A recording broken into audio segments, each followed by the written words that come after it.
ধনতলী নগৰপৰা সংযোগী PWDৰ পকী ৰাস্তাৰ বদলাৰ ওচৰত বৰষুণৰ পানীয়ে ৰাস্তাটো ভাঙি দিছে। সেইটো আমি চৰকাৰলৈ অনুৰোধ জনাওঁ যাতে ৰাস্তাখন সোনকালে ঠিক কৰি দিয়ে, কাৰণ আমাৰ এই অঞ্চলৰ শিক্ষক শিক্ষয়িত্ৰী বা অফিচৰ কৰ্মচাৰীবিলাকে অহা যোৱা কৰোঁতে বিৰাট কষ্ট হৈছে। ৰাস্তাত গাড়ী চলাচল বন্ধ হৈ গৈছে।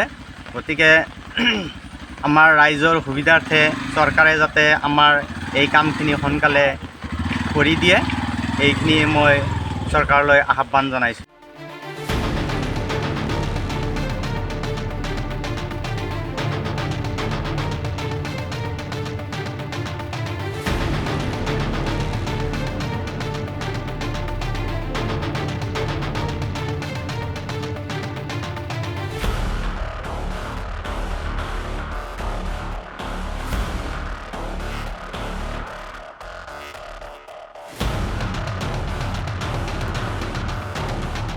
ধনতলী নগৰপৰা সংযোগী PWDৰ পকী ৰাস্তাৰ বদলাৰ ওচৰত বৰষুণৰ পানীয়ে ৰাস্তাটো ভাঙি দিছে। সেইটো আমি চৰকাৰলৈ অনুৰোধ জনাওঁ যাতে ৰাস্তাখন সোনকালে ঠিক কৰি দিয়ে, কাৰণ আমাৰ এই অঞ্চলৰ শিক্ষক শিক্ষয়িত্ৰী বা অফিচৰ কৰ্মচাৰীবিলাকে অহা যোৱা কৰোঁতে বিৰাট কষ্ট হৈছে। ৰাস্তাত গাড়ী চলাচল বন্ধ হৈ গৈছে।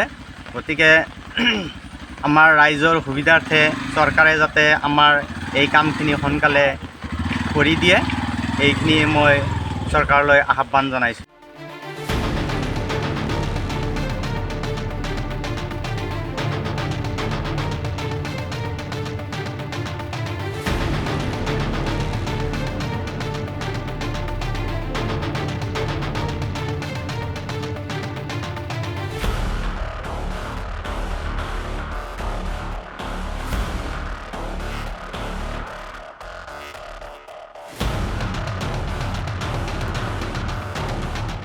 ধনতলী নগৰপৰা সংযোগী PWDৰ পকী ৰাস্তাৰ বদলাৰ ওচৰত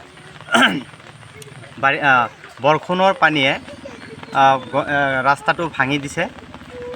সেইটো আমি চৰকাৰলৈ অনুৰোধ জনাওঁ যাতে ৰাস্তাখন সোনকালে ঠিক কৰি দিয়ে, কাৰণ আমাৰ এই অঞ্চলৰ শিক্ষক শিক্ষয়িত্ৰী বা অফিচৰ কৰ্মচাৰীবিলাকে অহা যোৱা কৰোঁতে বিৰাট কষ্ট হৈছে।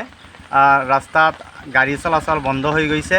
গতিকে আমাৰ ৰাইজৰ সুবিধাৰ্থে চৰকাৰে যাতে আমাৰ এই কামখিনি সোনকালে কৰি দিয়ে, এইখিনি মই চৰকাৰলৈ আহ্বান জনাইছোঁ।